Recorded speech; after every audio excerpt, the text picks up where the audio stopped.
Well, Huntstock is right around the corner, August 11th, 12th, and 13th at Wildwood Farm this year, the second annual Huntstock. We're super excited. Just to remind everybody a little bit about what separates us from other shows, we're giving away more than $30,000 worth of amazing door prizes. If you're over the age of 12 and you have a ticket to Huntstock, you'll be entered automatically to win door prizes every single day that you attend at Huntstock. Again, over $30,000 worth of prizes that we're giving away this year. Nobody else does that. Here's a little list of just some of the stuff that we're giving away. Sig Sauer Cross Rifle in 308 or 6.5 Creedmoor. That's worth over $1,600. A Marlin 1895 Trapper lever action rifle worth more than $1,450.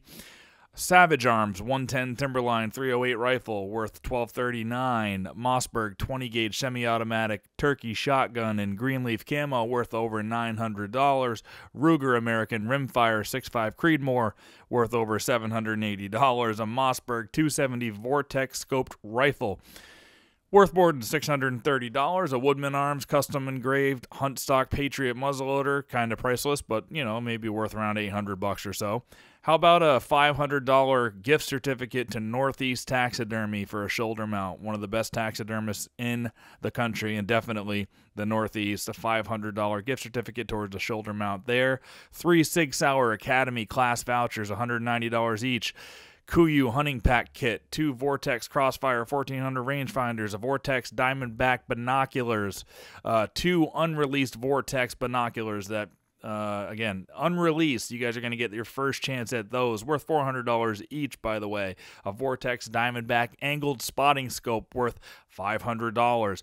What about $5,000 worth of stagger gear? Merino base layers, wool tracking jackets, wool gloves. They've got some new stuff coming out, track and pack, things like that. They're giving away more than $5,000 worth of stuff at Huntstock. How about $5,000 worth of darn tough socks, too?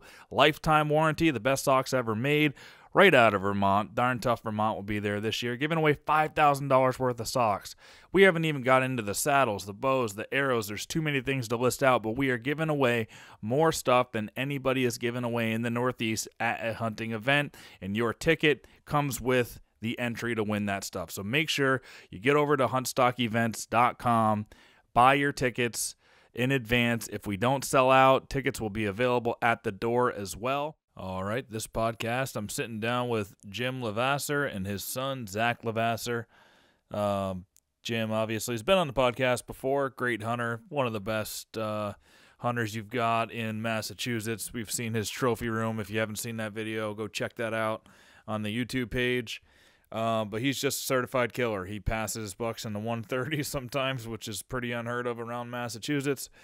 He wants to kill big mature bucks, and so does his son. Zach is a great hunter himself. He's been killing some giants, taking after his dad. Pretty fitting to come the week after Father's Day. Should have dropped it and should have recorded it before that, but hey, we can't be perfect. This one's got a lot of good information. We just catch up with both those guys, what they're doing right now to get ready for the season, what they have for goals coming up this year. And just some good old-fashioned deer hunting talk in the Hunt Suburbia studios. So I think you guys will enjoy this one. Without further ado, let's just get right into this podcast. Here is Jim Levasseur and Zack Levasseur.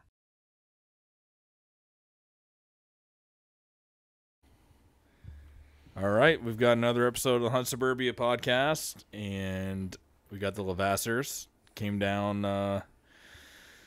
Well, you had a little bit of a drive, but not too bad, right? Got through it. Yeah, Wasn't not too horrible.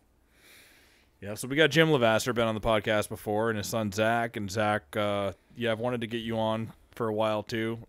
You guys are, everybody knows around here, Boston Bow Hunter, NBBC, you guys kill some really big bucks. And so I'd love to get into some of your strategies, Zach, maybe how that differs from Jim later on. But since Father's Day was yesterday, how did you get into hunting? Was it your dad who got you into it big time, or? Yeah, 100%.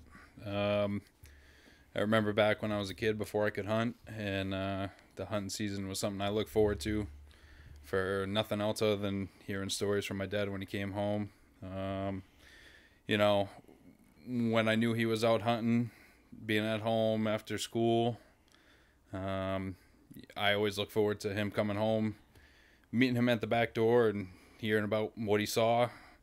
If he shot anything, that was before cell phones or anything. So just hearing a story from the day's hunt, and it was always something I look forward to. And he included me in tracking jobs, setting up stands, scouting, putting out trail cameras. I remember before trail cameras too. So it was he had a huge influence on me, and I couldn't wait to start hunting on my own.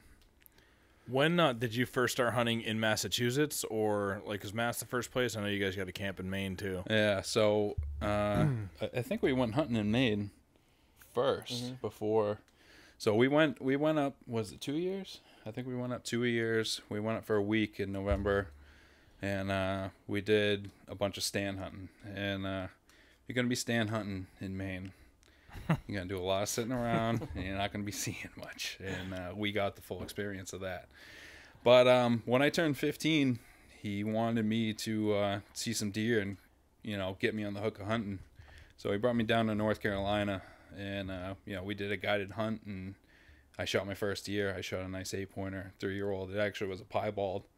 Nice buck. That's cool. Yeah, it was a cool buck. And they said it was a 3.5, 4.5-year-old deer. Yeah. And I think it was their best piebald that they had shot. And he had a nice wide rack. And, yeah, for sure. I was already hooked before it happened. And it just, it just added to that. And we came home, and that season, it was all about getting me shot opportunities. And whether it was driving deer, jumping around different spots or whatever, my dad got me endless amounts of opportunities. I probably put nice reverse mohawk haircuts on about 30 different deer because I was a terrible shot. I got all anxious and excited, and it weren't that terrible. I think you still killed 5 deer. Yeah, there was plenty of dead deer, but yeah, we had fun, and he gave me a lot of opportunities that first few years, and I was hooked for sure. Yeah, I think you told me at maybe it was the Northeast Big Buck Club banquet too, that I recall having a conversation about going to North Carolina and making sure, if you want to get your kid into hunting young, and if you have them go through a whole season sitting and seeing nothing in Maine, then maybe they'll never hunt again. But what was the name of that place again? Or Carolina Woods and Waters. Yeah. So the reason why I did that, I hunt on my own. Even to this day, 99% of the time I hunt by myself. And even back then, getting him involved was different for me also, because I could put him in stands, and now I could do little pushes for him. And I knew where the deer were, and I knew how they traveled and all that good stuff. But if I put him in the stands, I could get deer to him, and it worked like a charm. Had I known it was going to be that successful around here, I wouldn't even bother going to North Carolina. But North Carolina was fun too, because he shot that 8-pointer. I was sitting right beside him. I got it on video, and it was special. He was definitely got hooked after that, which is what I wanted. I wanted to set that hook. He definitely had the interest, but that sealed the deal. And then when did you guys get into, or when did you get into bow hunting specifically? Because your first few deer were with a gun, right? Yeah, so I came back, I think it was that first week, I killed a nice, actually a real big 140-pound doe. And I think that next weekend I shot a nice 6-pointer, and I finished out that season with a gun. And I think it was that next year that I started. I was like, how can you extend your season? Pick up a bow. So the next year, I grabbed the bow, put it in a bunch of practice over the summer. We had a little, we had a high rise on the roof, and we would shoot off the roof and shoot 3D off the roof. And I spent the summer doing that, getting ready for archery season that year. And sure enough, I think it was late October. Looking out as far as you can see, saw a couple deer moving around, and all of a sudden the woods lit up, and here they come. And I had a 4-pointer come, and he was the unfortunate one that night. And I got him quartering away. He gave me a great shot, and of course, being a newbie with a bow, I made a terrible shot on him. But we found him that next morning. Nice 4-pointer. We tracked him. We basically went swimming for him in a swamp, and looking back, it's a great memory. It was totally worth it, and ever since then, it's bow season. It's for anybody who hasn't experienced hunting with a bow, it's totally different than with a gun. You get to see things and experience things what the deer do in the rut. Massachusetts, we have a full archery season through the rut, and you see things that you would never see during the gun season. So after that first year of experience in the whole rut with a bow, it was just again hooked. So you learn a lot. Yeah. Yeah, that was the major thing for me too, going from being a gun hunter primarily into picking up the bow. It's just you learn so much, and you get to see cool stuff. And before we started here, you were holding that Euro up there, and you're like, "Oh, is that the one that you saw that whole first day? It was out of range." Yeah, I watched that buck for like an hour. That first day, I saw him last year, and then hunted him 3 days in a row. But it's really cool just to see, be able to watch what they're doing, watch everything develop, and I wouldn't trade it, for the world. I'm so glad I became a bow hunter. Yeah, that's one of the good things about archery season is for me, I'm not like a high, like I don't shoot very far. Like I set up all my shots at about 20 yards. And of course, you see deer at 30, 40, 50, 60, 100 yards, whatever it is. So when you have a gun, you see them at 80, 100 yards, and you see a rack, and boom, you're shooting. You're not watching them. Yeah. With a bow, you're watching them. They're hitting a scrape out there. They're making a rub. They're doing all sorts of things. If you had a gun, it'd be game over. Mm-hmm. You'd be dragging. But that's one of the cool things about having a bow.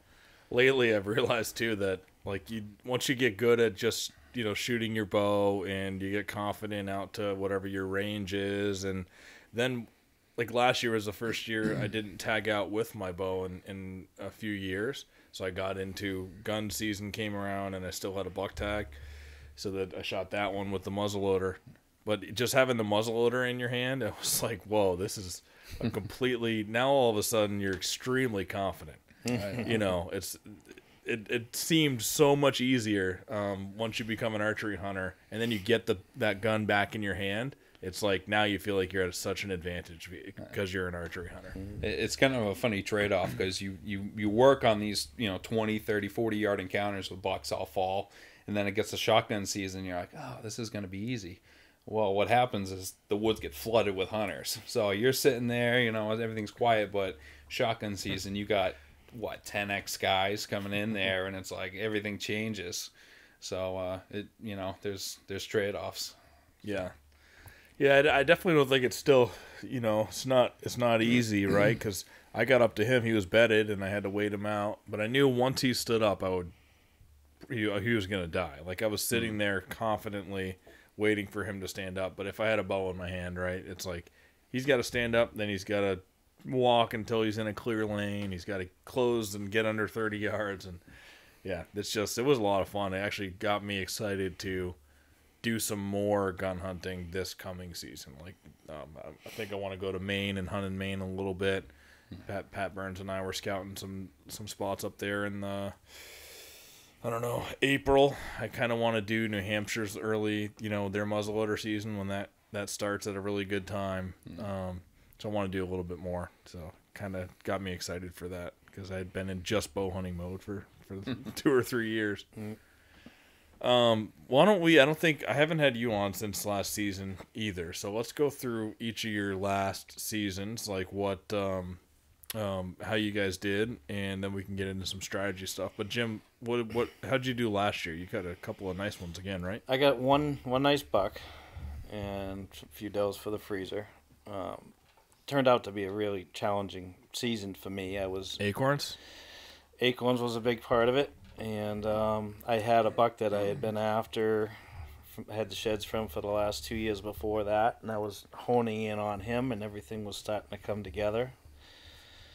and it was a piece of private property, but the owner just, he didn't have it posted or anything like that. And where I hunt, if it's not posted, you're good to go. So anyway, make a long story short, on November 2nd, I got a picture of that buck in the morning, and then about 2 hours later, I got a picture of a skidder going by my camera. I'm like, uh-oh. So I was sick that day. I was sick as a dog because I had a tooth infection, and I was dying. And then a few minutes later, I got a skidder on another camera. I'm like, this isn't good.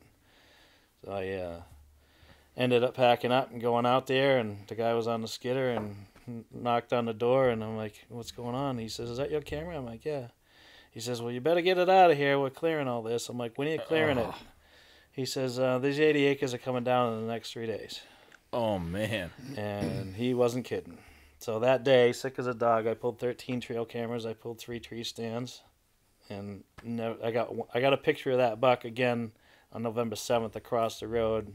And that was it. I don't know. To this day, I don't know where he is, where he went. That spot just got wiped out, and it was what I had put my whole summer and fall into scouting for that deer, just honing in on him, and they pulled the cork. That buck was in trouble. That was year 3, and he was in some serious trouble. That was a big deer too. Yeah. That was another 150-inch 8-pointer. He was at least 6.5 years old.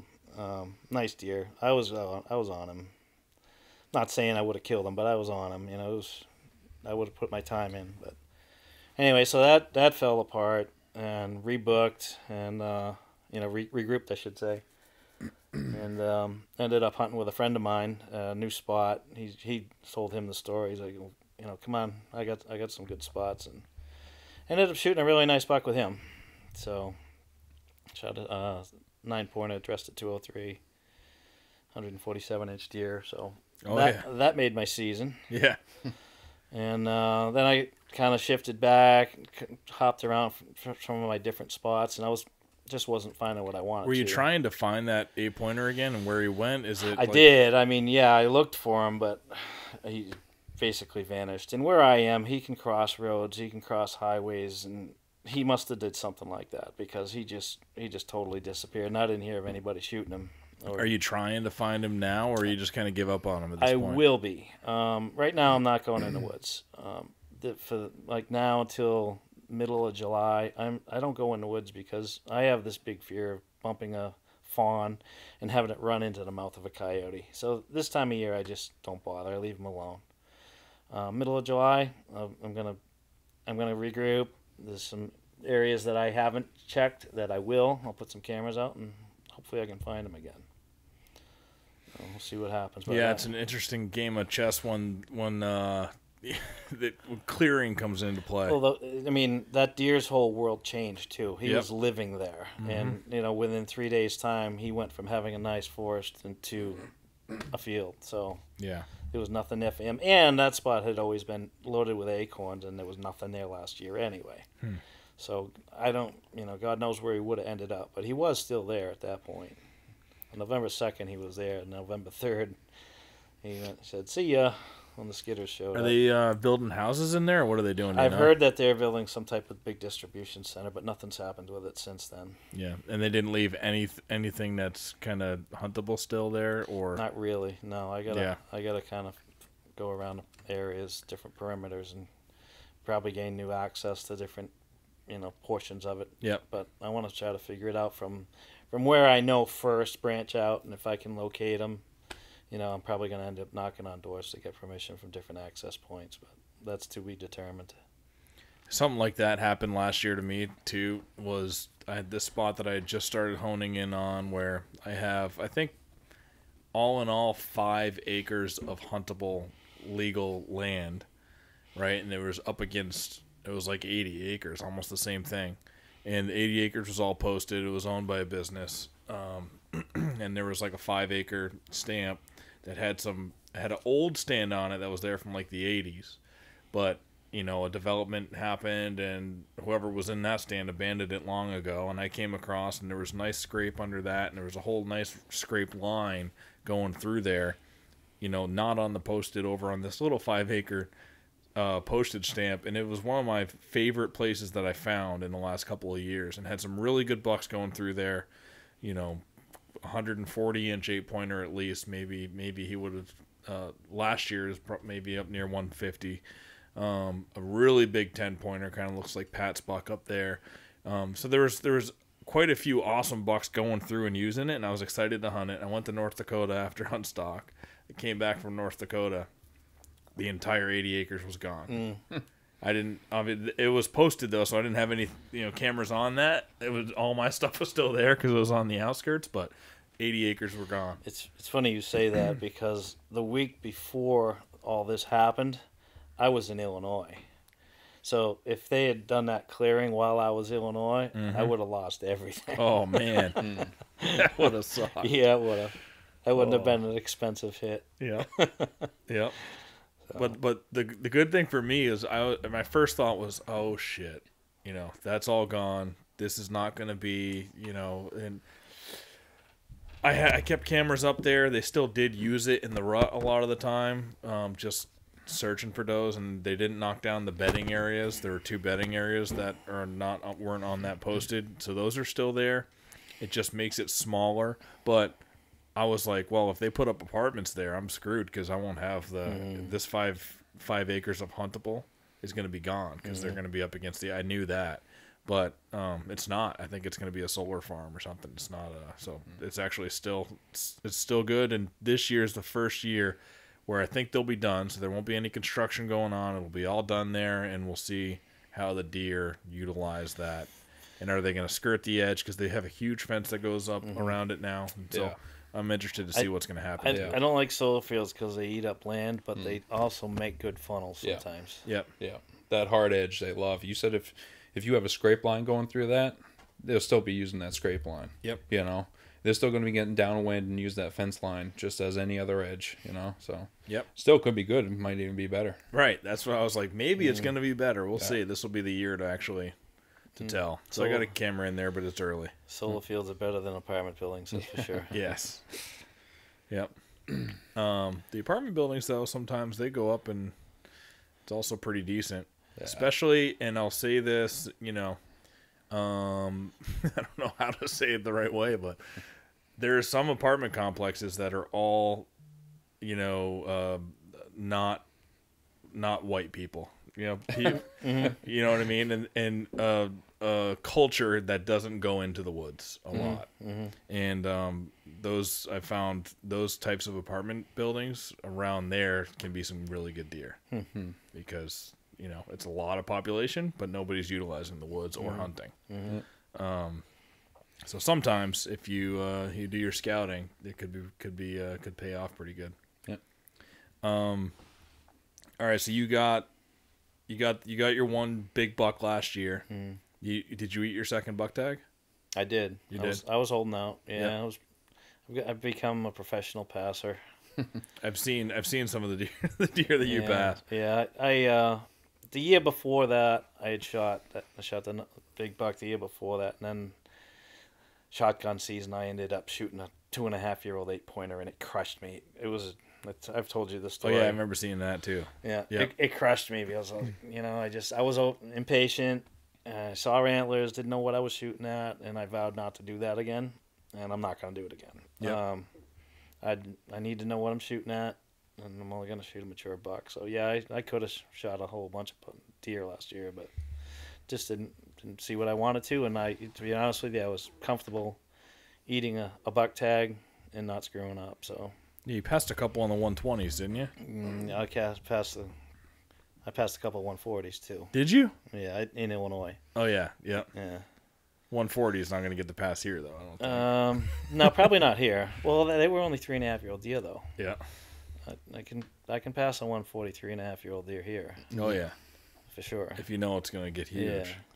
What he's not saying too is he'll have a 140 that he can kill, and he'll say, "Nah, needs another year." I did so that he's last not year. hunting that, so that happened a couple times last year too. Yeah, that's right. I mean, if I got a 140 on camera and I know he's 4.5 years old, like there's 2 of them that I know of right now that I didn't hunt there because one I would have been tempted. Right.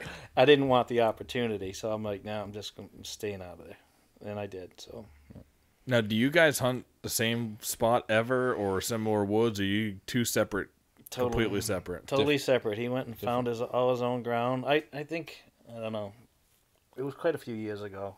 He'd been hunting my stands. I've been putting him in stands, and he was killing deer left and right. And I think, we had a conversation one day. I'm like, spread your wings, find your spots, and take what I've learned, what I've taught you, and go do something.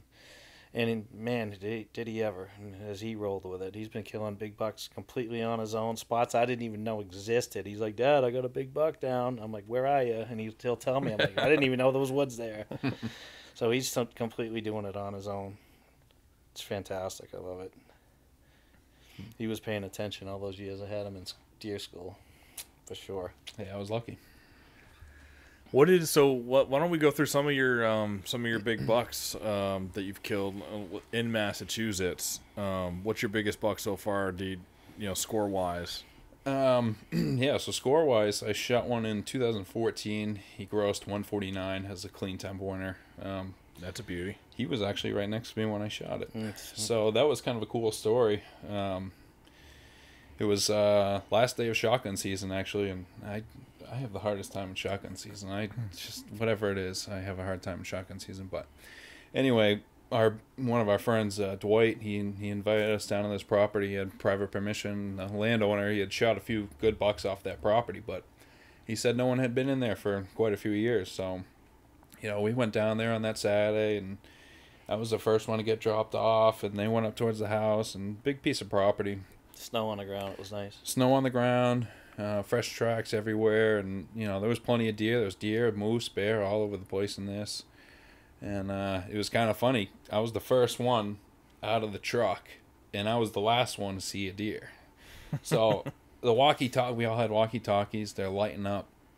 Dwight's seeing, I just saw a spike. I just saw a 4-pointer. Are you guys all in different stand locations? We were just walking. We were walking. Still hunting. Yeah. And everyone's seeing deer. Everyone's seeing bucks and does. We're pretty much holding out. And I'm not seeing anything. I don't know what I'm doing wrong. So I actually got on the walkie-talkie and I said, hey, Dad, maybe I'm heading off in the wrong direction. Let's meet up. So we meet up. And we talk about whatever. And make a game plan. Let's head for that hill. So we're at this, we're at a walking trail, and about to cross the walking trail. We're splitting up. At the edge of the walking trail, there's a big stump. So I said, I'll get up on that stump. Give me a good vantage point. So I get up on the stump, and I say, hey, there's a shed antler up there hung up in the tree. I see 5 points sitting there, and it's not moving. I'm like, I'm going to go get that thing. So I call him over, and we're looking at it. Well, all of a sudden, that shed antler turns around and looks at me. No way. Holy. And so I tell him, I'm like, that's a giant. I'm looking at him through the scope. I'm freaking out. So he's I saw it. Yeah, he can see bits and pieces of it, and we're watching it there for a couple minutes. It was so thick. I didn't have a great shot. Well, he finally turned broadside. I shot him. As soon as I shot him, my dad goes, what the F are you shooting at? Oh, you hadn't seen it? I saw it, but all I could see was antlers. And I thought he was shooting through a wall of mountain lions. Oh, yeah. I didn't know he could see the whole deer. Yeah. So I'm already nervous. I'm already unsure of myself. And he says that. I'm like, well, it's, might as well be gone. And, at that point, I had already shot 2 or 3 times. So we get up, and he stands up on the stump, and I point to right where it was, and I get up. He says, all right, you walk to that spot, and I'll direct you. I get to that spot, and I'm looking around. I'm not expecting anything. The first thing I see on Mountain Laurel is a piece of lung. Oh, boy. Nice. So I call him over, and we start tracking it. And Blood everywhere. Blood everywhere. And, we've made the game plan. If you see it, you shoot it. It's, we're going to get this buck. And thick Mountain Laurel and everything else, and we'd come around a corner, and there it was. I don't think it went 25 yards. It was, right there. It had died. And like I said, we come around that Mountain Laurel, all of a sudden there it is. We're feet from it. So, of course, we have a big celebration. He tackles me like, like a linebacker, and all of a sudden I'm on the ground. We're celebrating. I look to my left and my right. They're sharp, jagged, like, we're in a cut. So there's cut pieces of wood. I'm like, oh. But, Yeah, it was It was a 149-inch 10-pointer, and that was my first big buck. Yeah. So And you don't forget those. that was a great time. And Dwight came over. He helped us. He grabbed the sled, and we took some great photos that day and drug him out.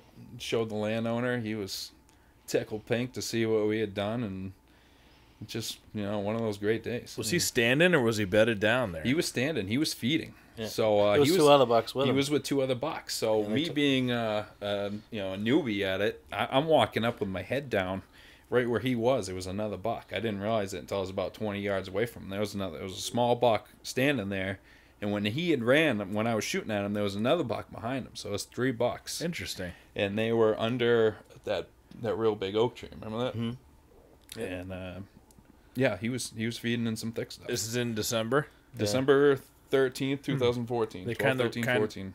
kind of bachelored up. Maybe they were bachelor backup. It was like kind of post rut at that point, maybe, Yeah. because it's rare to see them like that. It was cold. There was snow on the ground, Yeah. and they were underneath this huge oak tree. That place was just littered with acorns that year. They were all just feeding. Yeah. Have you guys gone back and hunted that area? You probably did a couple years after that, anyway. Yeah, I've shot some big bucks out of this since then. So, Yeah. Nice. yeah. Can you send me that picture? Because I want to, as you're telling that story, just the picture of that deer. We'll put it up on the podcast too, and maybe any of the others as we go along here. Yeah. So that was your first good one. Yep. And what else? What other of your favorite deer over the years have you killed since then? So that was 9 years ago. Yeah, that was 9 years ago. And And does your trophy room look like your dad's yet? no, Getting there. no, It's getting there fast. absolutely not. No. He's got a lot of years ahead of me, so I got a long ways to go.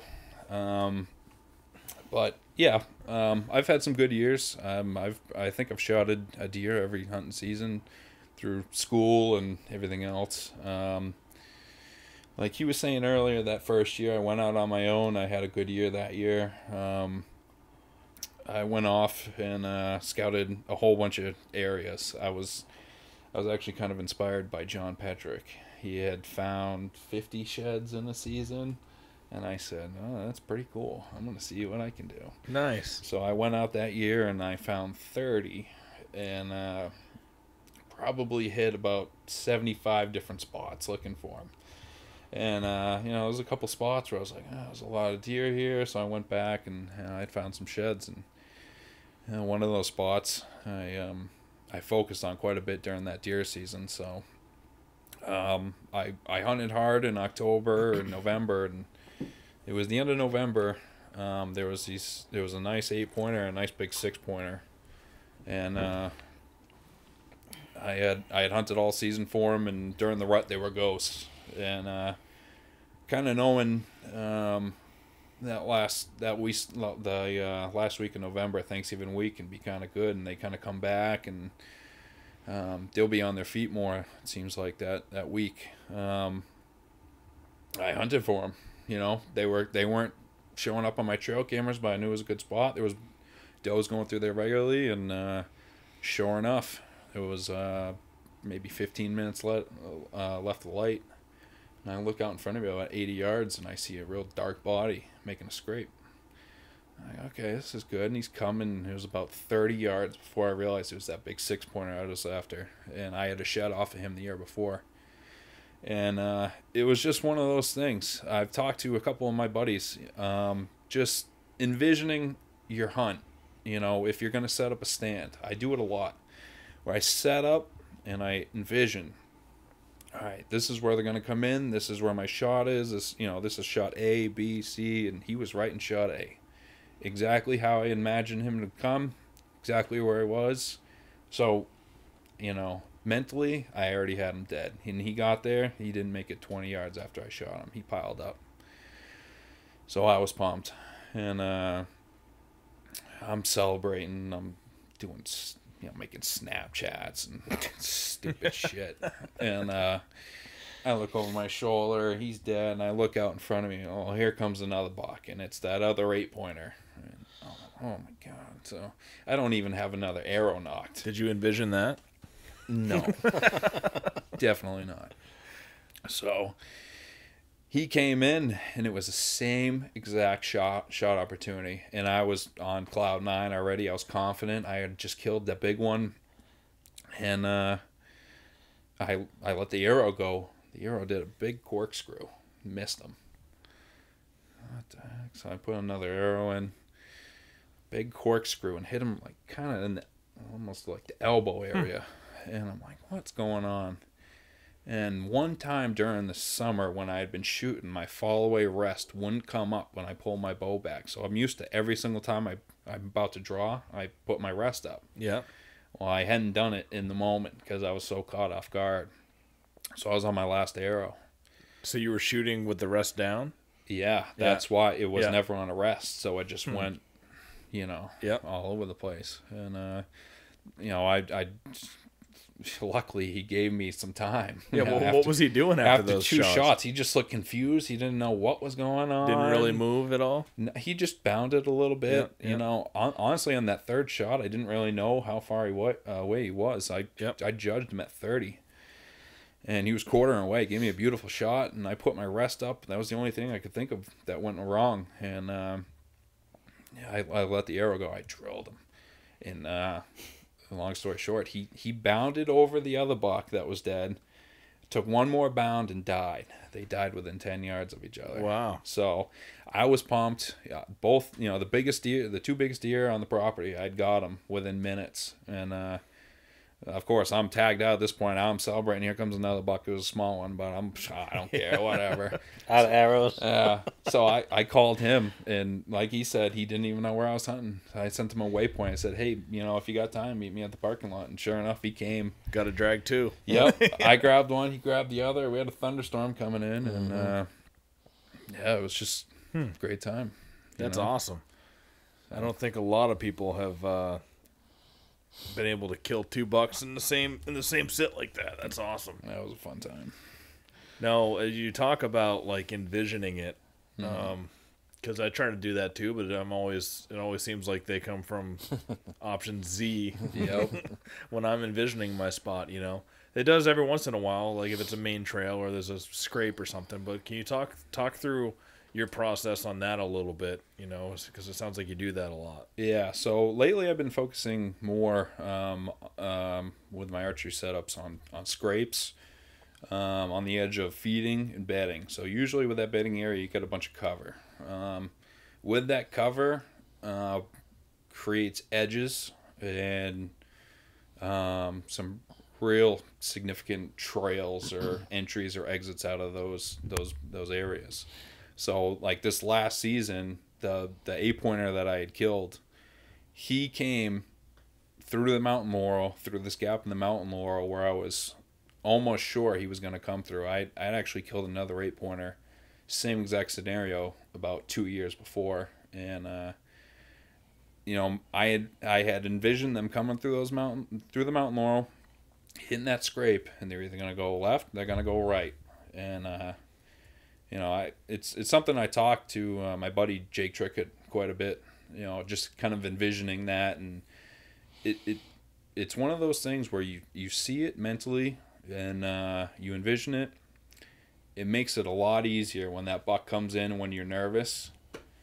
Like this last season, I got that big 8-pointer. He dressed 201, and he was exactly where I envisioned he would be. I let that arrow go and I drilled him. It was almost easy because I had already envisioned it and had thought about it, planned it, and just worked out good. Like you said, a bunch of times they come out through, behind you or whatever, and you got to be flexible and make it happen. But as long as you're super confident in your A, and then it's going to probably help you out no matter where they come from. Yeah, and that comes through a lot of preparation, a lot of preseason scouting. Last year I did more than I ever had. My son, he was born November 13th this last season. Congratulations. Thank you. Yep. He was due November 7th, so it's like the two top Boone and Crockett days for harvest are November 7th and November 8th, so I knew it was bad timing. So I put in as much preseason scouting as I could, and I was more prepared than ever. So did you plan that time on purpose or no? Well, Because we didn't think it was gonna. We didn't think we were gonna be as efficient, and yeah, we got lucky, you know. Damn Valentine's Day, that's what it is.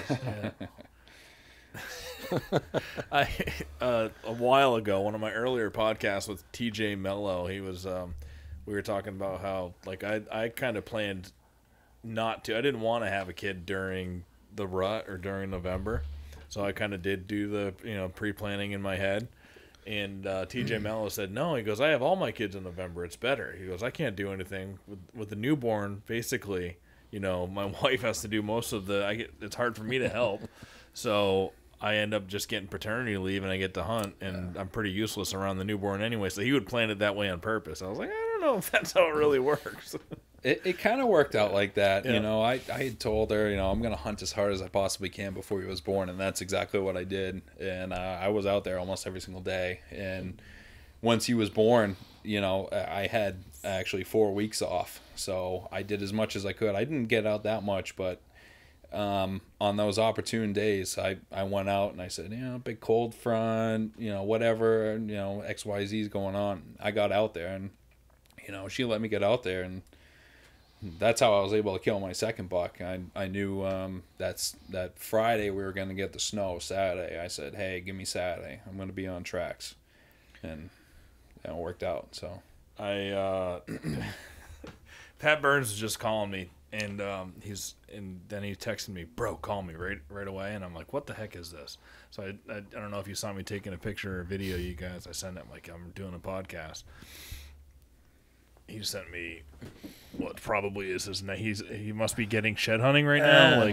Oh my gosh, that's what Pat does. I know that deer, Pat. Do you? Really? He knows I know it. We both have pictures of it. Look how thick that thing is, dude. If that's the same one, I can't say it's the same one. Wow. Yeah, that's a beast. Look at him shed hunting in frickin' June. 365. Is that the one? No, that's not the one I thought it was. That's a crazy deer, though. Pat, you're a freak. That thing's a beast. Hey, Yeah. that's what Pat does. Yeah, that's not the one I thought it was. That's bigger. Well, maybe he's on his next electric buck. Yeah, that's what it looks like. Yep. Looks bigger, actually. It does. I don't know how you would score that thing. It's a good problem to have. Lots of mass. Yep. Wow. Cool, man. That's awesome. I'm sure he'll have that shed at Huntstock. We can all hold it then. Oh, yeah. Yep.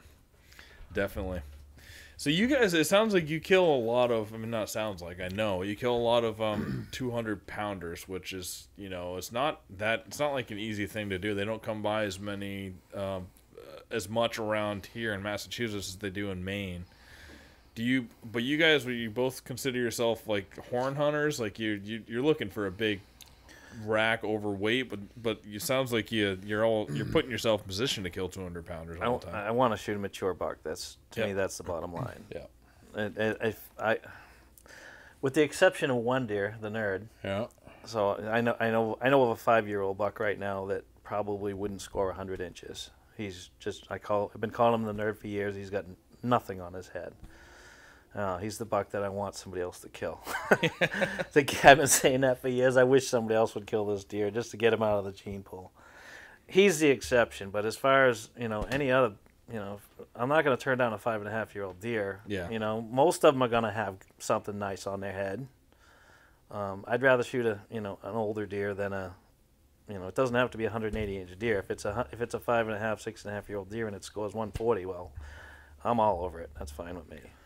Yeah, it seems a little bit different here than Maine, whereas in Maine, a lot of the bigger, heavier deer don't have, great racks, and the best racks are on the 170 pounders. But I don't know. Here, it doesn't seem like that's the same, especially your 240 or 50 pound buck that was 150 something inches. Yeah, he was a big body and a big rack. He's probably the exception, but he was 5.5 years old too. So yeah, he had it all. But yeah, I got the opportunity. I wasn't gonna let him see 6. How big was your 201 pound 8-pointer? Did you score him last year? I rough scored him just in the low 120s. Yep. I actually think I had him on camera last year. I think he would have scored better. He had better time length and I think a little bit better spread. He had more mass this year.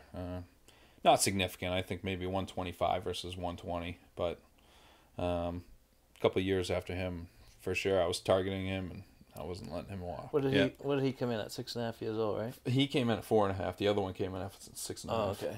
The muzzleloader buck. Yep. He shoots too many. I get him mixed up. I can't keep track. So last year you got that 8, and then what was your muzzleloader buck? Yeah, so during muzzleloader season, I shot a 9-pointer that was December 17th, and he was all skin and bones, 187 pounds, and he went 6.5 years old. So, good one. Yeah, That's a good one. I got the call to help drag that one, too. Yeah, that was funny. You probably get some calls too, don't you? Oh, yeah. To help drag his out. Oh, yeah. We've helped each other out through the years. Yeah. That was kind of funny that day, so I don't know if you want to get into the story of that or whatever. But Yeah, go for it. So that day we had snow on the ground, and I had a plan. Like I said, I had asked my wife, getting out on that Saturday, and she's like, yeah, go for it. And so that it was kind of funny, backtracking a little bit. That week we had a couple nights where we were supposed to get some snow, like an inch or two, whatever. So my mother-in-law, she lives with us, and I said, park out in front. So she parked out in front all week. And that Saturday morning, she parks out back, and that's when we get the snow. So she can't make it up the back driveway. There's a hill. So I start off my morning getting her out, and that's how I started my day. And I'm like, I'm behind. I'm getting in there late or whatever. So I get into that spot, and I say to myself, I'm like, you know what? I got a buck tag. I got a doe tag. It'd be great to shoot a doe early and shoot a big buck later in the day. Well, I get in the woods. There's tracks everywhere, and I had a plan of where I was going to go to cut some tracks, and I walk in on the scrape line. I'm looking up through the scrapes, and I see a big doe standing there, and boom, shoot, goes 40 yards, whatever, tag it, dress it, hide it in the mountain laurel. I said, all right, I'm early, I'm going to keep going. So it's kind of funny because I texted him and I said, hey, I sent him a picture. I said, doe down. He goes, was that you who shot? I'm like, yeah. I'm like, where are you? He's like, I'm the next town over or whatever. And I didn't know he was over there. So he had heard my shot. So anyway, I leave him and I go on. I'm going through the mountain laurel and I'm going up a ridge and I jump, I think it was 6 or 7 deer. So they're going up over the ridge and I said, well, I'm going to go all the way around the ridge, and they're expecting me to come over. They're going to wait for me and see me, so I'm gonna flank them. I go all the way down the ridge, and I get into this one spot. It's all digging. There's a whole bunch of digging. It's really fresh. So I just make a loop. There's so many tracks there. I just make a big loop around them. And I cut one set of tracks, and he's dragging his toes in 1.5 inches of snow. Big fat track, and I'm like, well, this is what I'm looking for. So I get on him, within 50 yards, he makes a scrape. And I'm following him. It's everything you want. He's got stagger, he's got length. He's, I'm not a big track or anything, but it seemed like everything I wanted. Dragging his toes in 1.5 inches of snow, I'm excited. So I'm sending Snapchats again and getting all excited. And I'm following him for a ways, and I get to the point where I look up and I see a row of posted signs, and I'm like, oh, that's not good. And I look past the posted signs, and I see the back end of a deer. Oh, crap. That's where they are. I see another deer. So I'm sitting there, and I'm like, oh, I can't do anything about it. I can't go any further. I can just sit here and hope they come back. Well, I'm sitting there for 5 minutes, and all of a sudden I see a flash of a big rack. Okay, yeah, that's good. Watching them, and there's another buck, and there's another racked buck, there's another. Long story short, 3 does, 3 bucks. So I'm standing up on top of a ridge, and there's a little valley below me. Here comes one doe, here comes another doe, and they're feeding right below me, 20, 30 yards. And I'm just watching them come from that private onto the public. I'm like, this couldn't be any better. If the rest of them follow suit, I'm going to have a big buck in my lap. The does went first, though, right? The does went first. So I was fixed up against a tree. I'm looking through the scope, looking for that big buck. And like we had talked about earlier, you see a lot of things during archery season that you don't during gun season. I had the coolest view through my scope because I couldn't shoot them because they were in the posted. So at one point I had two. It was like a 4 and a 6 pointer. They were sparring, and then behind them was a 9 pointer. Well, the 2 9 pointers, and one I shot, and another one. And they're sparring through my scope at one time. That's awesome. I'm like, man, this is cool. It's just one of those just cool things, and he's winning. He's bigger than the rest of them, and I'm watching him, and he's doing his thing. I got all the time in the world to watch him. It just never happens like that. Yeah, because he was on posted. Yeah, you felt you had no pressure. Yeah, almost. It was yeah. It's either gonna happen or it's not. So the 3 does go below me. Those 2 4 and 6 pointers, they go below me, and here comes the 2 9 pointers, and they had just crossed onto the private. I didn't have a shot, and that's the smaller 9 pointer. I think he was a 4.5-year-old 9 pointer. He turned and he went to go spar with that 9 pointer. Well, he got pretty aggressive on that point. He got on his back legs and he rammed into him like a bull. And I'm getting all nervous. I'm like, don't scare him off. He just got into the good stuff. Yeah, easy, buddy. So the bigger 9 pointer, he finally stood his ground a little bit and dug his toes in the ground and pushed him onwards. And I'm like, okay, here he comes. Here comes that small 9 pointer. The bigger 9 pointer, he got about 60 yards from me. He's 1/4 and I had a perfect shot at his front shoulder. I shot him. He ran up on the next ridge. He only went 30 yards. I watched him go down. That's really cool. I'm like, perfect. So immediately I called him, knowing he's within hearing distance. First thing I said, did you hear that shot? No, I'm somewhere else. I had gotten moved because there was nothing going on where I was. You better head this way because I need your help. I'm about as deep in these woods as I can be. And he did. And he dropped his hunt for the day. He came over and he brought my jet sled in from the truck, and we had a good 1+ mile walk out of there. Then had to go back for the doe too that he had shot that morning. Yeah. So we had a full jet sled on the way back. There was snow on the ground then, or it was snow on the ground. It had stopped snowing. It was actually melting. Maybe an inch and a half of snow. And by the end of the day, it was gone. So I had gone on them just at the right time, and it was just one of those days. You kind of hope things go your way, and it was just one of those days where everything went my way, and those days are super rare, so you take them when you can. How big was that one? Did you score him or weigh him or? Yep. So I weighed him 187 dressed. You said Yep. All run down. Yep. I had scored him around 133. Awesome. Just rough scoring him before I sent him off to the taxidermist, and then I had his tooth sent out, and he was 6.5 years old. So sweet. Yeah. So I was real happy after last season, and it was like I said, it was one of those years, knowing my son was going to be born right in the middle of the season, where I was nervous about getting opportunities, and I filled my tag, so I couldn't have been happier. Do you fill them before your son was born in November? So yeah, well, I shot my first big buck and he was October 27th or 29th, so that was before him, the first one. So sweet. Yeah. Still at the taxidermist. The first one is. The second one I have back already. You use Northeast as well? One was Northeast, and then another one was Wild Arts Taxidermy, both in Connecticut. So yep. I'm still waiting for Wild Arts. Yep. Sweet. So, yeah. So you guys had a good season last year. Like I said, he's catching up real fast on the trophy room. Now, you go to Illinois quite a bit, right? Do you go every year? I've been going every year. Do you go out of state at all? No. No? I'm going this year. I'm actually going the first week down to Pennsylvania with Steve Shirk, so I'm pretty excited for that. Oh, yeah. Are you going with Eric? Yep. Me and Eric are going down, and then Thanksgiving week we're going up to Maine and chasing some snow. Hopefully track down a 200-pound buck. So 2 out-of-state trips this year, and then, hopefully filling a couple of buck tags in Mass. Nice.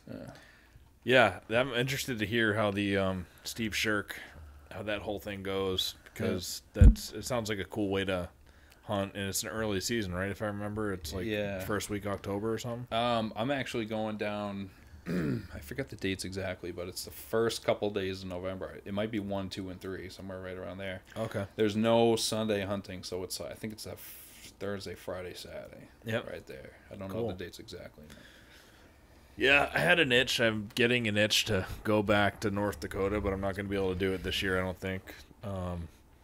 So maybe next year do that. So I'm thinking, all right, well, if I'm not going to North Dakota, I want to at least try to New Hampshire, Maine, maybe even like Maryland or something. You know, an early season, something that starts before we do here, and I'd love to get a week or something in somewheres. Yeah. Are you going to Illinois this year? Yeah, I'm actually going for 10 days this year. I've been going for 5, and I'm going to do 10 days this year. It's kind of tough with 5, because weather's been awful. You know, you always get rain. It's been hot, the past few years. So Yep. if you go for 5 days, you're lucky if you get 2 days of hunting. So, of good hunting, I should say. So you're going in the rut. Yeah, we're going from November 2nd to the 12th. So it should be primo. Hopefully, if the weather's right, and come back with a big one from Illinois this year. Yeah. You get one tag there? Yep. Yep. Yeah, one tag, and the places that, where I'm going now, we're looking for something 160 or better. So we pass a lot of small deer out there. It's nice. You see a lot of deer. Again, it's you learn a lot by watching them, even if you're not shooting them. So I really enjoy going out there. What about the northeastern? Is there any other state you're going to hunt this year up here? Yeah, we're going to Maine. I got a camp up in Okay. up in Maine. We're going up there Thanksgiving week, and we're gonna, like I said, we're gonna chase some snow. Yeah, hopefully there's snow. Yeah. Yeah. If my camp is only 4.5 hours from here, but if we have to travel another 3 hours, then we will. What's the last Maine buck that you shot? Me? Yeah. Oh, I don't even remember the last time I hunted up there. You haven't been? I stopped hunting up there probably 10 or 12 years ago, just because the hunting is so much better here. Yeah. It really is. I mean, Yep. the numbers are better, and I hunted up in Maine for 20 years, never shot a 200-pound buck, and now I'm not doing it every year here, but I'm shooting a lot more 200-pound bucks in Massachusetts than I ever did in Maine. So Yeah. It's interesting. it's too. it's hard to leave Mass. Yeah. To go to Maine to want to shoot a 200-pounder, but hey, it's on my bucket list. Well, I you just definitely want to do You it. just got to tag out in October. I watch guys like Rick Levy go up there, and he makes it look easy. So I'm like, God damn it, I got to get that that patch. Yeah, so much ground up there. Oh, I know it. Where we went, it wasn't the northern part, it was kind of, I don't know, it was Augusta type area, somewhere in that general, and we saw lots of big buck sign, and there's still big patches of woods, and, for what we're used to, they're 4,000, 5,000 acre chunks and 10,000 acre chunks. It's not the North Maine woods where you can go forever, but there's still big chunks that we'd be happy to have here. Yeah, there's probably a lot more deer in that area than there is up in northern Maine right now too. Yeah, there were piles and piles there. Yeah. So we're looking forward to that. Oh yeah. Good genetics and some parts of the state there for antlers. Just look up the record books and you'll find that area, and a lot of it's the early. There's an early bow season there too. The extended archery zones. Right. That there's places around there where we were at that you could actually sneak in there on the early bow season. So, yep, looking forward to trying something like that. A lot of nice. There are quite a few 150-inch bucks that we know are in that area. Nothing wrong with that. Yeah, that'll do. When you get that going, then it's like, all right, you can be enticed to leave Massachusetts too a little bit, but they're around here too. Oh yeah. Yeah, for sure. So what are you doing this time of year? Are you scouting? Are you doing anything? Are you like your dad? You're staying out of the woods until? Nope. I'm in the woods. I've already been in the woods. Let's see, two weekends ago, I set up a new stand. 100% ready. Stand in, everything, lanes cleared, good to go. It's it's one of those areas I've been in for a while. Put cameras in this place. I've brought my old sand out there, and it's one of those deep spots where I don't want to lug all my gear into and in and out of every time. So I put a permanent stand in there now, and even last weekend. I was going through all my hunting stuff. I have a whole bunch of hunting bins, organizing my stuff, going through my trail cameras, going through my SD cards, just doing whatever I can now. with the kid, it's just trying to utilize my time as best as I can. I don't have time to cram it right before the season. Yeah. You know, not that we do that anyway. It's a year-round thing, regardless. But now with the kid, I got to do as much as I can in the off season to prepare myself for the little bit of hunting season that I got. So I've been going out there. I've been scouting, putting trail cameras out and stands and all that stuff. Making me feel unprepared, man. Yeah, I gotta hang some stands. last year, that was a big thing I learned, and another thing I talked to my buddy Jake Trickett about, and he said his best season too was the year that he did the most preseason scouting on, and I got another buddy of ours, Mike Coyview, and both of those guys, they do a whole bunch of preseason scouting, and they have results, and last year was the most I had ever done, and I got results, so it's one of those things. The more time you put in, the more prepared you are. Preparation and opportunity meet, and you might have a good season. So I'm all about it. Yeah, I'm almost wondering if when I go to check that camera I was telling you guys about that I laid recently, the Suburban one, that it was so thick getting in there, and you're like, well, what's your entrance going to be like if it's a good spot? I should start figuring that out right now. Probably the next time I bushwhack my way in there, bring something to help me clear potential walk-in. Now's the time of year to do that type of thing if you need to do it, or even a month from now is still good, but get those trails cut. Yep. Yeah, that's one of those things. Once it's near season or in season, I know what I have to do, but I almost won't do it because I don't want to mess those spots up. So it's like if I'm not doing it now, I'll be nervous or overthinking about it in September or October, and I won't do it. And, that sets you behind. That a bunch of guys do in-season scouting, and I do too, and it's super important and reliable to have your MRI, your most recent intel, and all that stuff. But I get so nervous. These big bucks are so smart, and these, I hunt in public land. These bucks are super educated. You don't make a couple mistakes in a row and get by. They learn fast, and if they don't, they're on somebody's wall already. Yep. So that's why I like doing a lot of my stuff this time of year. Lets everything settle down. Most of those big bucks, they're on farm fields or in a fresh cod or whatever, and I'm not hunting those spots during the fall. So for the most part, they're not really where I am right now anyway. Yeah, setting up for the fall. So you don't have cameras out or anything right now? Or I do have cameras out. I have cameras all year round. I take in a bunch, but I still have a bunch of cameras out right now. Same for sure. No. I'm not actually out in the woods right now walking around, but my cameras are still there. They're all cell cameras, so I know I got a good handle of what's happening. You got any target bucks for this year? Not yet. The couple 9-pointers that I had my eye on last year, I haven't gotten pictures of them yet, but that's okay. I never do this time of year, so I'm just hoping that they're still in the mix for this fall. I'll get that figured out in August, September. I'm always looking.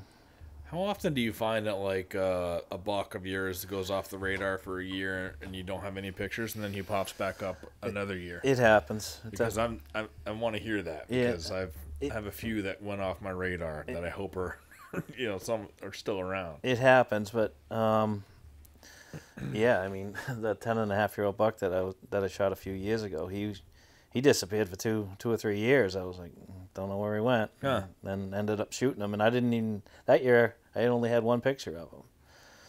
So yeah, they can.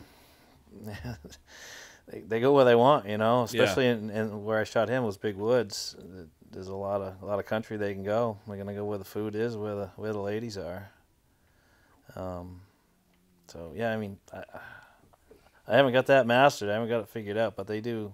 They'll do that. They'll vanish, and you wouldn't think they're gone, or somebody shot them, or they got hit by a truck, and next thing you know, there he is again.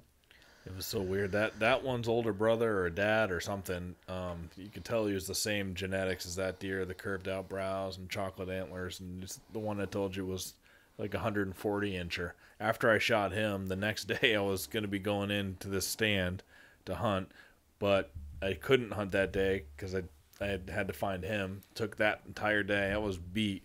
And then I was going to go hunt that next morning, and I couldn't wait. I was like so tired that I didn't go in. And of course, he was right in my stand at 7 o'clock, standing in a scrape. Spent a lot of time in the scrape. It would have been like perfect. So I didn't get a chance at him. And then, but he is huge. A lot of mass on him.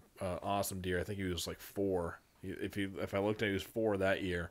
So then last year he would have been 5, and I was so excited to. Didn't get one picture of him. I saw him in February while I was starting to go shed hunting. He was bachelored up with a whole bunch of bucks, and I was just looking at him through the binoculars. But so he made it through that whole season of 2021. So I was like excited last year. I was like, I can't wait to see what he looks like. Never got a picture of him, and he was like one of the more visible bucks too. He hit most of my cameras that in the 2021 season, and not one in 2022. And a few other guys who were also hunting him too. It's like they didn't get him either. So it's like, what the hell happened to him? Yeah, there's a lot of things that can happen though. I mean, yeah. There are a lot of vehicles out there. You know, they get hit and they run off in the woods. And, yeah. I mean, that happens all the time, unfortunately. Yeah.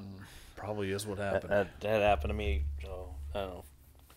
Probably 15 years ago, this buck I was after, a big one, and he just disappeared. But I kept hunting him, wasn't getting pictures, kept hunting him. Well, I didn't find out till after the season that he got hit by a truck, and that's why I stopped getting pictures of him. Yep. So I mean, that stuff happens, unfortunately. Yep. But it's like if somebody kills a big buck, that's great, but just let me know so I can stop hunting him and wasting time. Yeah. It doesn't always work out that way though. Boy, it would be nice to see him pop back up. It's Yeah. like a 6.5 I hope year he old, does. 160. It's like, oh, nice. I hope he does. Yeah. It's always it's exciting when that happens and you get that picture. You're back in the game. Yeah. Saw two mature bucks in a field this morning bringing my son to daycare. And I always look at that field. There's doe in it quite a bit. But this morning, I was the first time I was like, oh, Austin, we got to turn around. I went by the field. I was like, that was a nice buck. We're going to turn around and went back, pull over, and popped up the binoculars. I was like, oh, shit, there's 2 there. And they were both really nice. It's always nice when you have to turn around and look at them. Yeah. Yeah. You can start, and you're able to start seeing, their potential. I think I might even know what buck that was, even though it's not really a place that I can hunt, but he's half a mile from there. But I think it might be one of the bucks that now I'm like, oh shit, this is where he is in the summer. Gets you excited either way, huh? Yeah, exactly. Somebody earlier said, oh, you were talking about how Petrick inspired you to do things. It's just little things. Yeah. I get a little burst of inspiration, and then I'm like, all right, I need to get out there and get, like, when I watched Neil Pendleton's video that came out the other day. Did you watch that? Yep. It's really good. Yep. It came out really nice, and I was just like, all right, I'm going to lay some cameras today. Like, I just have to. That's funny, because that day that I was going through all my hunting stuff, I had my son for the day, and my wife was at work, and I said the same thing. I'm like, he said the caption, it was like, hope this motivates everyone for the fall. And I'm already like, I'm ready. I'm good to go. Like, I've already been in the woods. I got stands up. I got cameras. I'm like, let's go. I'm waiting. And I saw that, and I'm just like, I didn't even know I could be any more excited. And I'm like, what can I do? I got the kid. I can't really leave the house. And I just took all my hunting stuff out and went through everything, made a list. I ordered some new things that I need, everything I could. And just doing those little things. I mean, just like I said, just trying to be prepared. Even just getting ready for the next time you're going out in the woods, getting a backpack ready, putting your cameras in there, putting your stand in there, whatever climbing gear you need, just getting it all ready, preparing yourself for the next hunt, the next time out in the woods, and just getting ready. Yeah, I thought about that too this morning. It's like, oh, I could wash all my stuff again and sort it and make sure it's in the right spot and get ready. And it's one of those things on the list I got to get done. Yeah. Never ends. No. 365. Yep. What about you? Your work. I heard you say that you were super busy with work, right? It's one of the first. So are you just kind of super busy hoping to get through it all? I'll get through it. Yeah. One way or another, I'll get through it. He's got a pretty generous boss. So. Yeah. Hunting season, my boss doesn't really have any say in it. He has all the say. Actually, yes. I take that back. He has all the say in it. Oh, is this like a dual personality thing? Yeah. So yeah, I mean, I gotta put my nose to the grindstone this time of year so that I can do my thing in the fall. But it's like you said, if even though I'm not out in the woods, I'm still like every night I'll be sitting down and I'll do something, even if it's just sitting on my phone looking at onyx. Oh, that's a spot I haven't looked at. I do that a lot. Oh yeah. I really do that a lot. Just trying to find new areas and try to figure that out. But I spend a lot of time looking at maps. Yep. So, what icon do you use for? Oh, I need to go scout this. nothing special. I just mark it, and Yep.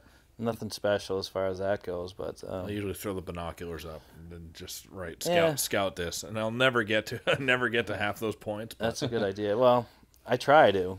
I will be putting boots on the ground in July. That's when it happens for me, and I've already got a bunch of cameras out, and there'll be a lot more. But that's what I'm doing now. Rather than pushing the fawns around, I'm doing it from home. Yeah, I almost stepped on a fawn the other day. I told you it was, but he was too small to even get up and walk. I think that Is one. that right? Yeah, he just laid down and just played dead essentially. Yeah. That's their instinct anyway. Yeah. I'm surprised Mother wasn't around. She wasn't yelling at you. I did hear her blowing after a little while. Yeah. I was wondering like where the heck is she? And then I heard her blowing in the swamp. Yeah.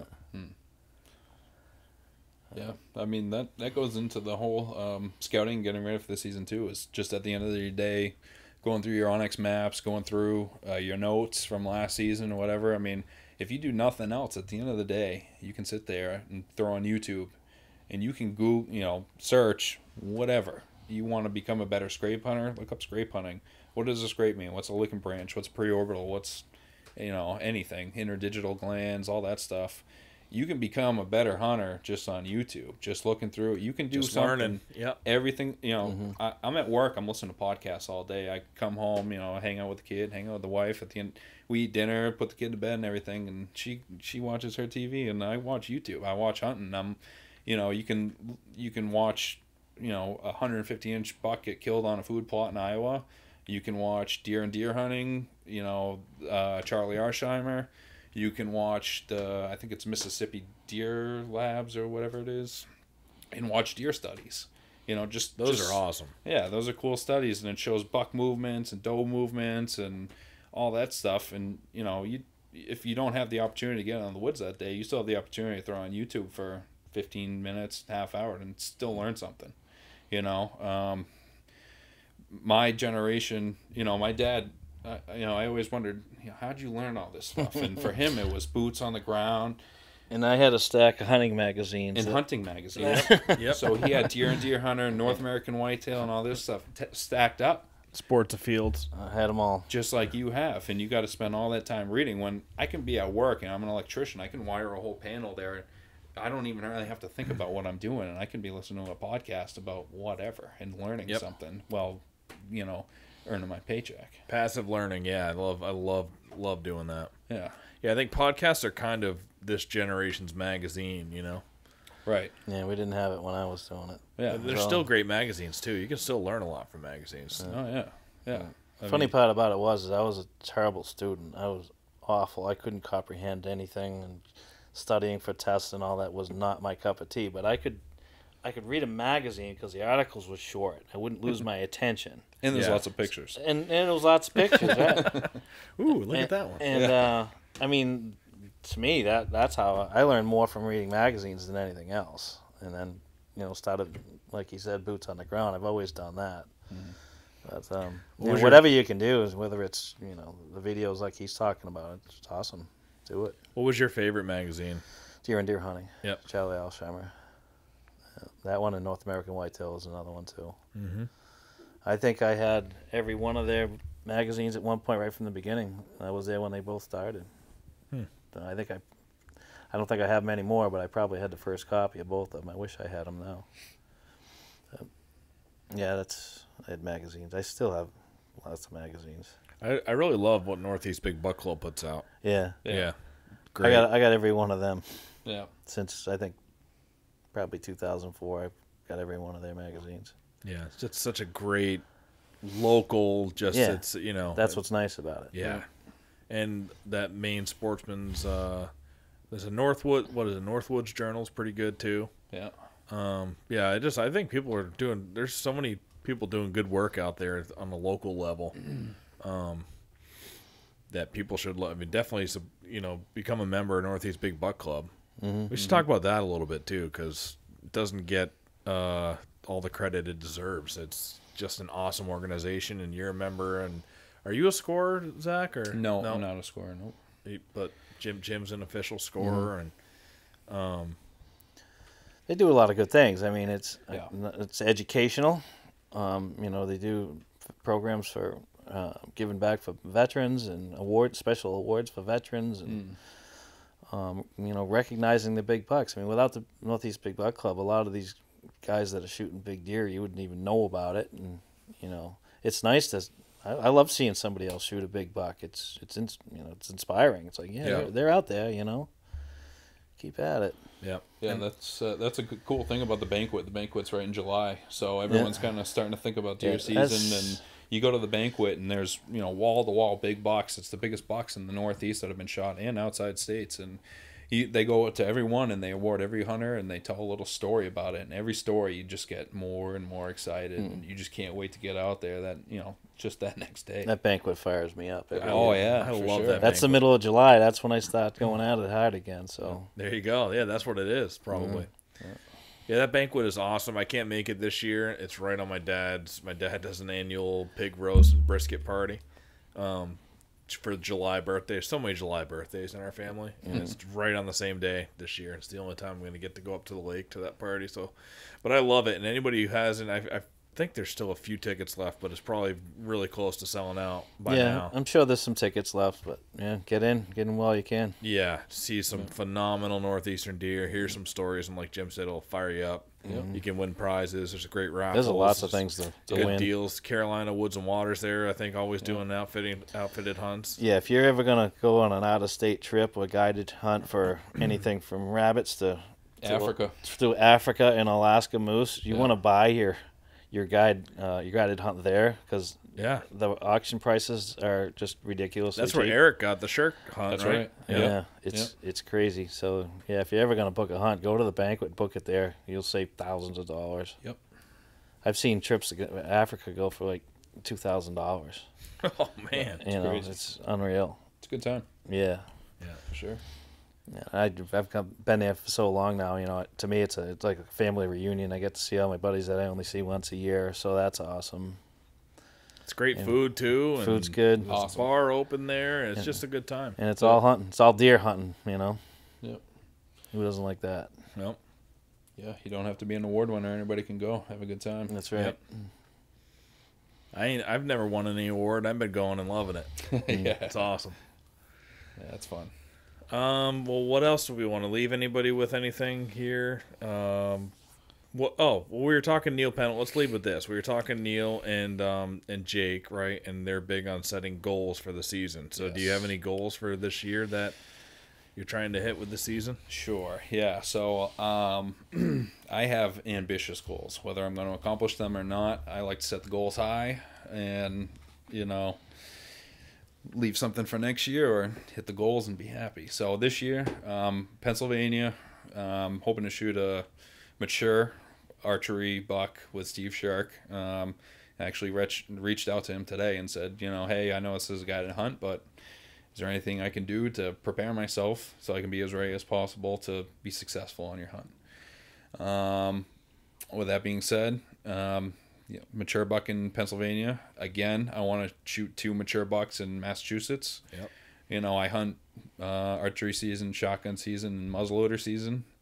So any of those seasons, 2 mature bucks, I'm happy. And then for Maine, we're going up to Maine. We said 200-pounder earlier. Honestly, if I can shoot a buck tracking, I'll be happy. So. Yep. Mature buck in Pennsylvania, 2 mature bucks in Massachusetts, and a buck tracking in Maine. Make my season. Awesome. Those are my goals. Yes. Those are attainable too. I think the Pennsylvania one is going to be the hardest. I think so too. Yeah. Yeah. That's why I reached out to him. Just saying, hey, what can I do?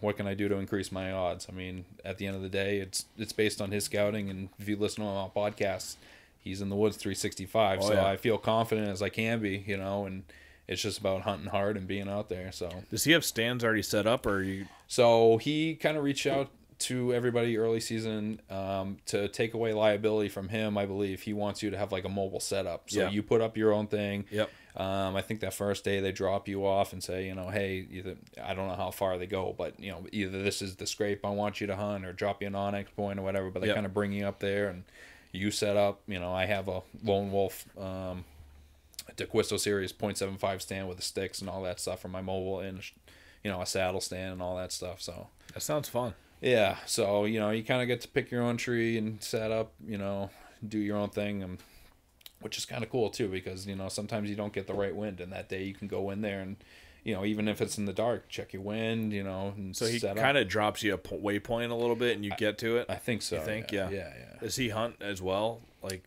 I feel like he might hunt as, like, give you a point, and he's kind of hunting somewhere nearby as well. I don't know, though. I want to say that first day he sets everybody up. I haven't done it yet, so I don't, you know, don't take it. But I think he sets everyone up that first day, and the goal is you sit all day. You know, if you need to move to an afternoon stand, I think he gives you that option. But I think the idea is he gets you out there and you're hunting for the day. And Sounds you know, cool. maybe if he has some time, you know, as a guest at his place, I would love for him to go out there, and if he shot a big buck, you know, I would be tickled for him. Yeah, I think that would be awesome. Yeah, you know, I'm excited to share camp with him, pick his brain, and listen to see what he has to say, because he definitely knows his stuff. So if we don't shoot any big bucks, then it's still worth it just to listen and see what he has to say. So yep. I'm Cool. excited. I'll be listening for updates on that. I'm definitely super excited and interested to hear about how that goes for you guys. Yeah. Are you hunting with Eric, or are you guys going separately? We're going at the same time. Okay. Yeah, we'll be sitting in different stands and all that stuff. So we'll be traveling down together, and you know, hopefully getting a couple big bucks. Awesome. So, I hope you do. Yeah. What about you, Jim? You got any goals this Well, year? kind of similar but different. I want to shoot a monster in Illinois. I haven't yet. I've been going there for a long time. I've seen them. Biggest deer I've shot down there is a 143-inch 9-pointer. I want a big 160. I mean, I've got 166 in Mass. I want to beat that, and I should be able to do it in Illinois. You'd think, right? Yep. So I want to shoot a monster in Illinois. I'm due. I'm actually going to be starting in September, going to Colorado for elk. That's been on my bucket list forever. I've been going out there. This will be my 4th year out there doing archery. Nice. So I'm going to stick with that until I kill a big one or I can't do it anymore. But last year was a lot of fun. Saw a lot. We're hunting there in the rut now. They're in archery, so it's way more exciting. Sounds like Jurassic Park out there when they're rutting and bugling, and there's a lot of activity and a lot of action. Sometimes it's 800 yards away, and you're sitting there with an arrow, and it doesn't work out, but it's still part of the experience, and the adventure is awesome, and being in the mountains is just unbelievable. So I'm going to stick with that. Big Illinois buck, and I really want to find that big one that I was after last year when that property got cut. Yep. If I can find him and get back on him and only kill that one buck in Massachusetts, I'll be thrilled. Those are awesome goals right there. And, of course, you know, going up to Maine, we'll go up there Thanksgiving week, get on a track, and he wants to shoot a buck. I want to shoot a 200-pound buck.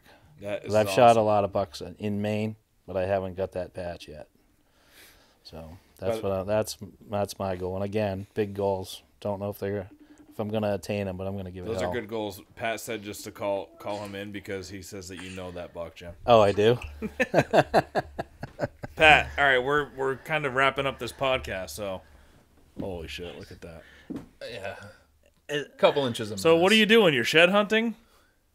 No, I just came to drop some. I put a camera out yesterday, and when I put the camera out yesterday, it was a cell camera. It just wasn't firing off at all. So I came back in today to retrieve that and then drop off a regular cam in its place. So I forced myself to walk in a different way. I was like, all right, screw it. Let's take a shortcut and go this way. And I walked like, I don't know, 30 yards off the trail heading towards it and almost tripped over this behemoth. Jim. Is that the one? This is, right? I think so, yeah. That's him. Think so? I need to hold that. Yeah, I got the other side too. I had the other side for a while. Oh, you didn't tell me that, you bastard. But I didn't realize it was him until I found this. Wow. Cool. Such a Cool. beast. He's got 15 points on this one side. Wow. Yeah, have fun scoring him. Kicker there, Yeah. kicker there, another kicker in there. Shit over there, there. I don't even know what's the point. Yeah, we both have pictures of him from last year. Yep, Wow. Cool. that's crazy. Good job. I'm glad you found it. Now it's a goddamn finish, Jim. Gotta get your legs right. My legs are fine. Good job, Sweet, buddy. Man, that's awesome. Yeah, I mean, Jesus. What are the chances of that? I don't know. That's Okay. So maybe now I got to get out in the woods. I'm not waiting. That makes sense. Yeah, Jim said he was going to wait until July, but now you've motivated him to get out there in Good. June. Get out there. Yeah. Well, I'm gonna surround this area with cameras now, so Yeah. I should be on them in no time. Sounds good. All right, buddy. We'll All right. talk to you. Yeah, that's crazy. He's a I'm glad, freak. I'm glad he found it. I want to see it. Yeah, that thing's a beast. I've only got pictures of that buck. Do you have a picture on your phone? I want to see that thing on his head. Well, we can do it after we hang up. Yeah. The, You're on going to here. have fun scoring that one, huh? I don't even know where to start. That's a good problem to have. Yeah. Wow, Nice. cool. Good job, Pat. The only We thing got- is, I had 2 pictures of it last year, and he had probably 20. So Yeah. he's more on it than I am. And our cameras were 4 miles apart. But you guys, Bunch of woods. you guys are both on it, and it's at least have you both sounds like you would have a chance, and I don't think either of you would care if the other one shot it. It'd be like, No, oh, I'm look at that. hell no. Cool. All right. Well, I think we'll end that one, and we'll do another one after the seasons are done. Next year, and see how those goals went. Yeah. I guess I could just say it. I haven't really thought about it much, but I just want to shoot one deer in the 130s. I haven't done that yet. I've been the 120s. But Bow or? yeah, with a bow. Nice. I'd love to shoot one in the 130s with my bow. I would love to get a main deer this year. Just that spot that we went and scouted looked awesome. I'd love to get one there, and two mature bucks is always the goal in Massachusetts, but one in the 130s would be great, or higher. Yep. I'll take a 140s too. Yeah, that'll work. That'll work. Yeah. Yeah. So Yeah, just to plug those guys, Neil and Jake both have that consulting company, the next one. Yep. So whether you're a new hunter or an experienced hunter, reach out to those guys at the next one, and they have Facebook and Instagram. And they, whether you're new or experienced, they got something for you. Then I've learned a bunch from both of those guys, so I appreciate everything they've told me, and reach out to those guys too. yeah, they're kind of like personal trainers for hunting. You set a goal and then you work towards it, and they do weekly checkups, and they're Yep. both really knowledgeable. And Yep. if that's how you learn, like some people, that's the only way they're going to get in shape is to have a personal trainer on their ass all the time. And that might be you as a hunter as well. And if that is, go give it a try, man. Yep, definitely. Good Yep. guys. Cool. All right, man. Thanks for coming, guys, and we'll do it again. All right. Thanks.